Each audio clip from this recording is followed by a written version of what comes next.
Fúria e pânico lá em Brasília. Por quê? Porque no Rio de Janeiro, que é um estado muito importante para o Bolsonaro, onde o Bolsonaro teve mais de 1 milhão de votos a mais que o Lula, está sendo articulada uma mega traição do União Brasil e do PL, que é o próprio partido do Bolsonaro, contra ele.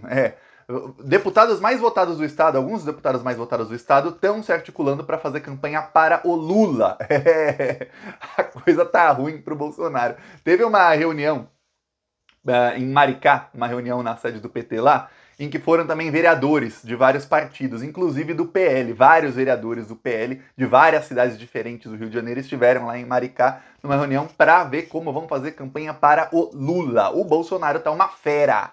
Tá uma fera. Vamos lembrar, o Bolsonaro chega nesse segundo turno com 6 milhões de votos a menos do que o Lula teve no primeiro turno. Então o Bolsonaro tem aí, se todo mundo que votou no primeiro turno votar no segundo, o Bolsonaro tem uma diferença de 6 milhões de votos para ser tirado. É muito difícil.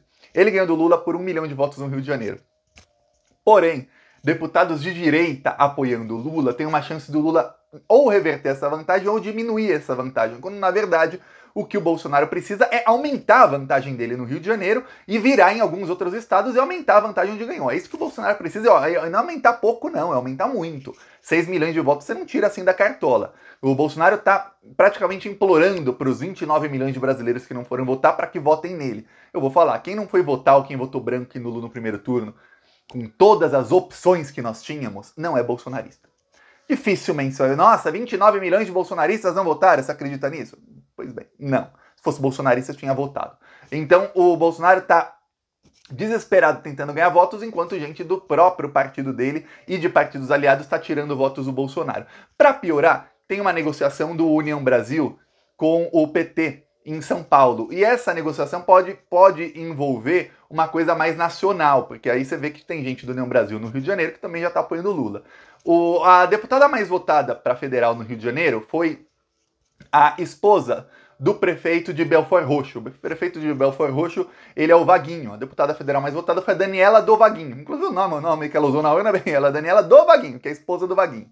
Senão ninguém saberia quem ela é, porque o famoso lá é o Vaguinho. Ela foi a deputada mais votada. O segundo foi o Pazuello. Esse é o nível de desgraça que tá o Brasil. O cara mata 400 mil pessoas e é o segundo mais votado. Tá. Só que o Vaguinho é quem tá articulando o apoio do partido dele, que é o União Brasil, que é um partido de direita, o partido do Moro, pra você ter ideia, ao Lula. Vários deputados muito bem votados do União Brasil estiveram em reuniões e quem tá fazendo as tratativas também é o Eduardo Paes, prefeito do Rio de Janeiro. O Bolsonaro está furioso. Pro Bolsonaro isso é uma mega traição. Mega traição. Vou te explicar todos os detalhes aqui e você vai ver que a conta pro Bolsonaro vai ficando cada vez mais difícil. Aquele cenário de muita gente pessimista no domingo à noite, na segunda de manhã, mudou completamente durante a semana. A coisa melhorou muito pro Lula e piorou muito pro Bolsonaro nesses últimos dias durante essa semana. Então, das 4 semanas que temos aí entre o primeiro e o segundo turno, vamos chegando aí ao fim da primeira semana e a coisa melhorou pro Lula. E eu vou falar, pro Lula não precisava nem melhorar. Se tudo ficasse igual, se o Lula mantiver o número de votos que ele teve, 57 milhões, dificilmente o Bolsonaro vai chegar a 57 milhões de votos. O Lula mantendo o número de votos que ele tem, ele provavelmente já está eleito. Se ele ganhar votos, aí que está eleito mesmo. A ver aí, eu peço primeiro a sua inscrição aqui no Plantão Brasil. É um segundinho, aqui embaixo, ó, botão inscrever. É grátis se inscrever no Plantão Brasil, não tem que preencher nada, viu? Só clicar e se inscrever. E agora vamos falar sobre isso, sobre o Bolsonaro em fúria e tudo mais. O Bolsonaro nessa campanha, ele escalou o Flávio para cuidar das alianças dele no Rio de Janeiro, tá? Aí o Flávio estava cuidando dessas alianças, não conseguiu uma aliança formal com o Cláudio Castro, governador do Rio de Janeiro. Depois só do primeiro turno é que o Cláudio Castro falou que está apoiando o Bolsonaro, mas ele falou, eu apoio o Bolsonaro, tô com o Bolsonaro, mas votem quem quiser. Aí o Cláudio Castro deu uma entrevista ontem, em que ele falou que está com muita mágoa do Bolsonaro, de outros, falou que o Bolsonaro não o segue no Instagram, que os filhos do Bolsonaro não o seguem no Instagram, nem o Flávio, que era quem estava articulando tudo no Rio de Janeiro. Falou que o presidente do Senado, da Câmara, ninguém o segue. E falou, ninguém acreditava em mim.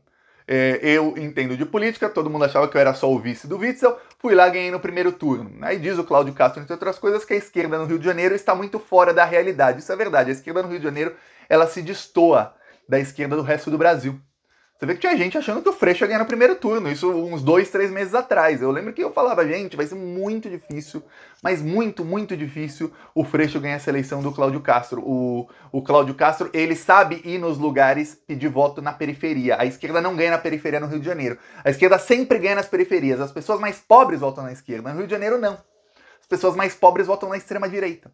Por quê? Porque tem um problema da esquerda lá. A esquerda lá, e principalmente lá o PT e tudo mais, o pessoal começou a roubar partes da extrema-direita lá no Rio de Janeiro. Roubar, eu quero dizer assim, tomar territórios que eram da extrema-direita e começar a dar mais votos pro PSOL. Mas ainda é pouco. Você vê que não deu pro Freixo nem pro segundo turno. Na última eleição, 4 anos atrás, também nem segundo turno deu pra esquerda. O Witzel ganhou no primeiro. Então tá ruim a coisa no Rio de Janeiro. Pra despiorar essa coisa, o que acontece? Aliados, que são aliados do próprio Cláudio Castro. Esse é o melhor. O Cláudio Castro fala que tá apoiando o Bolsonaro. É um apoio que não dá um voto novo pro Bolsonaro. Mas os aliados dele estão organizando apoio pro Lula. Aí o Vaguinho lá do União Brasil, ele tá organizando reuniões e ele chamou deputados eleitos, e deputados que já são deputados, viu? Do Centrão, do PL, chamou deputados eleitos do União Brasil, chamou deputados estaduais também, o deputado estadual mais votado também é de Belford Roxo, e teve apoio do Vaguinho, também é outro que está lá agora para fechar apoio ao Lula. Com esse pessoal todo fechando apoio ao Lula, qual que é a expectativa da esquerda, do pessoal do Lula? A expectativa é que essa diferença que o Bolsonaro deu de 1 milhão de votos contra o Lula diminua. Se a diferença continuar igual, 1 milhão de votos dia 30 de outubro, já tá ruim pro Bolsonaro, tá muito, muito ruim. O Bolsonaro sai com 6 milhões de votos a menos que o Lula, ele precisa tirar votos. Precisa tirar votos do Lula onde? Principalmente nos maiores colégios eleitorais, que é lá onde você 2, 3, 4% no Rio, em Minas Gerais, em São Paulo, é muita coisa. Estamos falando aí de milhões de votos. Então, o Bolsonaro, se ele mantiver esse 1 milhão pro Lula, não ajudou em nada a tarefa dele de tirar 6 milhões de votos de diferença do Lula. Então tá ruim pro Bolsonaro. Mas a estratégia da esquerda é diminuir essa vantagem. Por quê? Porque muita gente que não votou, a abstenção foi alta nessa eleição, foi a mesma da de 2018, bem parecida com a de 2014, foi uma abstenção alta, muita gente acreditava que a abstenção seria mais baixa. Muita gente que não votou pode ser convencida a votar no Lula. E também estão ali organizando para que muita gente que tenha votado no Bolsonaro pelo menos não vote. Então, se você pega um eleitor que votou no Bolsonaro e consegue convencer esse sujeito a não votar, é um voto que o Bolsonaro precisa recuperar, fora os 6 milhões que ele está atrás. Então, a tarefa para o Bolsonaro é difícil. Se convencer um eleitor que não votou em ninguém, ou que votou na Simone, ou no Ciro, ou na Soraya, ou em qualquer outro, a votar no Lula, aí além do Bolsonaro ter que recuperar um voto, ele ainda tem esses votos que ele está atrás. Então, para cada um voto que o Lula ganha, o Bolsonaro precisa aí de 5, 6, 7 votos a mais ganhar. É uma tarefa, assim, muito, muito difícil para ele. Aí vem o prefeito do Rio de Janeiro.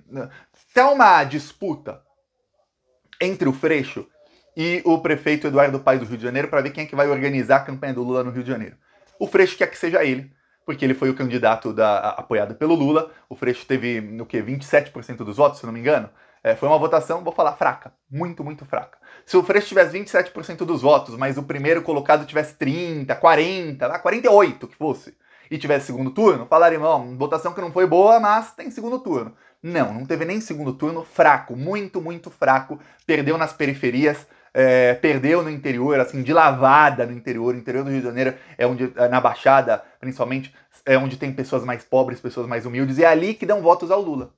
Tem muitos lugares onde o Lula, se não ganhou, chegou bem próximo do Bolsonaro, a vitória do Bolsonaro não foi tão grande, e que o Freixo perdeu, e se for eleição para governador, dava Castro no primeiro turno. Eleição para presidente dava Lula. Mas fala, pô, peraí, não consigo converter os votos do Lula, por quê?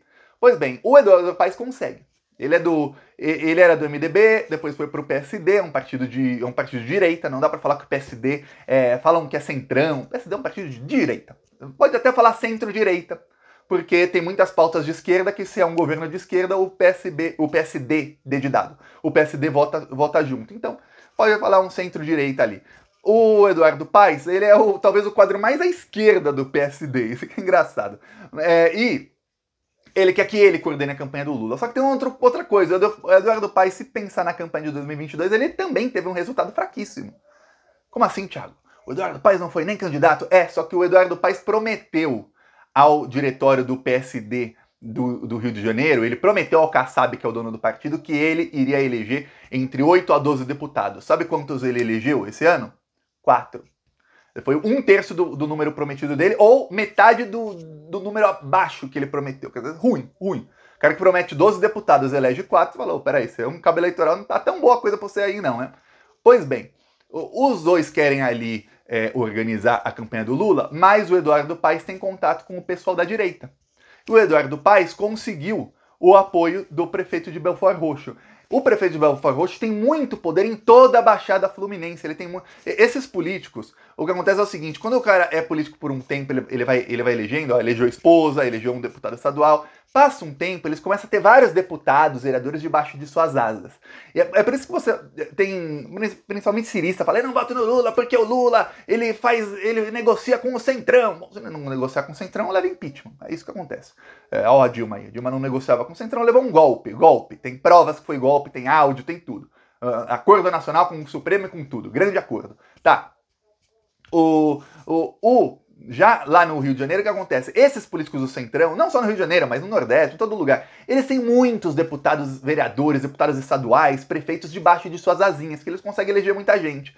E aí, eles se tornam políticos muito poderosos. É por isso que todo mundo precisa do Centrão para governar. Porque quando você consegue apoio de um político do Centrão, você não está conseguindo apoio de um, você está conseguindo apoio de 20. No caso ali em Belford Roxo é a mesma coisa. Então o Eduardo Paes já está negociando. O que está enfurecendo o Bolsonaro é que tem deputados do próprio PL. O PL começou a rachar, viu? O PL começou a rachar na segunda-feira. A eleição foi domingo. Domingo à noite devia estar todo mundo comemorando, todo mundo lá bebendo muito, até cair de comemorar que foi eleito. Segunda-feira começou já a rachar o partido. Todo mundo de ressaca já começaram a brigar. Estão brigando cada vez mais. O PL está rachando no Rio de Janeiro já. A chance do PL rachar é muito grande porque alguns deputados eleitos pelo PL serão cassados no ano que vem. Anota isso.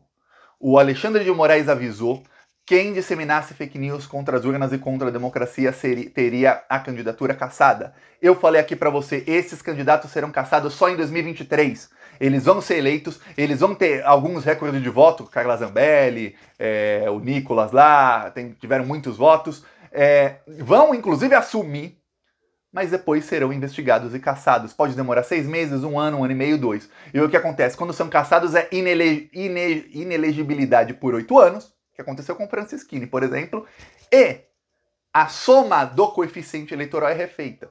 Por exemplo, o Nicolas Ferreira, se alguém quiser, comenta aí que eu gravo um vídeo só sobre isso. O Nicolas é o candidato lá, o bolsonarista, que teve recorde de votos em Minas Gerais. Ele, nos últimos dias, cometeu um novo crime falando mal das urnas. Se ele for cassado por Ventura, o que acontece? Esse 1 milhão de votos que ele teve vão para o lixo. É como se todo mundo tivesse votado nulo. Aí o PL perde 4 ou 5 vagas. Os deputados do PL, veja bem, muitos deputados do Centrão do PL sabem que isso está para acontecer. Eles sabem, a Carla Zambelli cometeu fake news contra as urnas praticamente toda a campanha. A chance da Carla Zambelli não ser cassada é quase zero. É quase zero. Assim, 99,9% de chance que a Carla Zambelli não termine o mandato dela e que ela vai ficar inelegível. Em 2026, nem se preocupe em escutar esse nome mais, não vai ter. Ela elegeu com ela uns 4 deputados, vão perder o mandato. Alguns deles são do Centrão, eles são irritados com os bolsonaristas. Pior, os bolsonaristas conseguiram eleger uma bancada forte, eles querem o poder do partido, e o pessoal do Centrão não quer entregar o poder do partido para os bolsonaristas. Então tá uma guerra. Aí nessa, o pessoal do Centrão do PL, quando eu falo aí, o pessoal, tô falando do PL aí, partido do Bolsonaro. O pessoal do PL que é ligado ao Centrão já tá mandando interlocutores falarem com o Lula, dizendo: ô Lula, você sendo eleito não tem problema com a gente negocia, viu? Não tem problema. A PL teve 99 deputados, 99 bolsonaristas. Não. Lula, liga que a gente quer aprovar lá mais médicos. Mas o PL é um partido neoliberal, tá no nome, Partido Liberal, um partido de direita, não sei o quê. Não interessa. Lula, liga que a gente vota a favor. Quer aprovar aumento? Liga que a gente vota a favor. Os bolsonaristas vão votar contra? O problema é deles. A gente vota a favor e a gente expulsa esse pessoal aqui do partido daqui a um tempo. Que é o que vai acontecer. Aconteceu no PSL e o Bolsonaro era presidente. O Bolsonaro, presidente da República, rachou o PSL, os bolsonaristas saíram, deu um problemão, lembra? Pois bem, imagina o Bolsonaro não sendo presidente no PL, que é um partido muito maior que o PSL. O PSL é um partido que não tinha história nenhuma, nunca tinha elegido ninguém ou quase ninguém. O PL não, é um partido que existe há décadas, que já elegeu muita gente, é um partido grande. Aí o Bolsonaro vai tentar tomar um partido grande, vai ter racha, o Bolsonaro, a corda vai esticar para o lado mais fraco. No PSL, a corda já esticou para o lado mais fraco e os bolsonaristas foram expulsos, e o Bolsonaro era presidente, tinha verba e tudo mais, o orçamento secreto, o Bolsolão, propina, bilhões e tal. Agora imagina sem o Bolsonaro ter a caneta dele para liberar verba. Quem é que é o lado mais fraco dessa corda? É o bolsonarista. Só que aí a coisa vai ser muito mais violenta pro lado deles. Então o Bolsonaro tá furioso com isso, porque o Bolsonaro esperava pelo menos que ele, chegando no segundo turno, ele teria apoio de toda a bancada do próprio partido. Imagina se tivesse deputado eleito do PT fazendo reunião com o Flávio Bolsonaro, fazendo reunião com gente do Bolsonaro, fazendo reunião com o pessoal da campanha do Bolsonaro, falando, ó, nós aqui do PT vamos apoiar o Bolsonaro aqui nessa cidade, hein? Imagina, o Lula não ia ficar irritado, não ia ficar uma fera, falar, ô gente, eu sou candidato, viu? Vocês esqueceram que eu tô aqui? Então, é o mesmo. O Bolsonaro falou, eu sou candidato, tá ok? Vocês estão aí negociando com o Lula, do meu próprio partido. Tá aí, ó. Eu não dou uma semana para essa aliança já ser fortalecida, e aí teremos muitos votos de direita e de centro-direita pro Lula no Rio de Janeiro. É capaz dessa diferença de 1 milhão de votos do Lula pro Bolsonaro diminuir drasticamente. E eu nem tô colocando ainda na conta os votos da Simone e do Ciro que vão pro Lula. Nem tô colocando isso. Muitos votos dela e do Ciro vão pro Lula. Então, pro Bolsonaro tirar essa diferença tá cada vez mais difícil. Veremos aí nas próximas semanas um Bolsonaro cada vez mais desesperado. Por quê? O Bolsonaro começou a desacreditar pesquisas, ele conseguiu uma vitória muito grande que até a esquerda parou de acreditar em pesquisa, mas, queira ou não, em segundo turno, todas as pesquisas acertaram em cheio. Nas últimas, não na última eleição só, nas últimas 5, 6, 7, 8, 9 eleições, todas acertaram em cheio o primeiro turno, o segundo turno. E todas erraram o primeiro turno. Agora, se acertarem no primeiro turno, você vê aí o IPEC 55-45, Lula tá 10 pontos na frente, que é mais ou menos quando você pega o eleitorado, os votos que teve o Lula, os votos que teve o Bolsonaro, e pensa, pô, metade dos eleitores do Ciro vão pro Lula, metade vão pro Bolsonaro, que as pesquisas mostram mais ou menos. A maioria dos eleitores da Tebet vão pro Lula, mas mesmo se você não der isso, vamos supor que só vai eleitor da Tebet pro Bolsonaro, vai, 30% vai pro Bolsonaro e os outros não votam em ninguém. Ainda assim, dá ali o Lula com 53, 54 e o Bolsonaro com 46, 47. Quer dizer, é uma diferença ainda muito grande. O Bolsonaro tem que tirar um coelho da cartola. Ó, baita de um coelho, viu? Ó, peço aí a sua inscrição no canal. Vamos seguindo pra cima deles. Falou!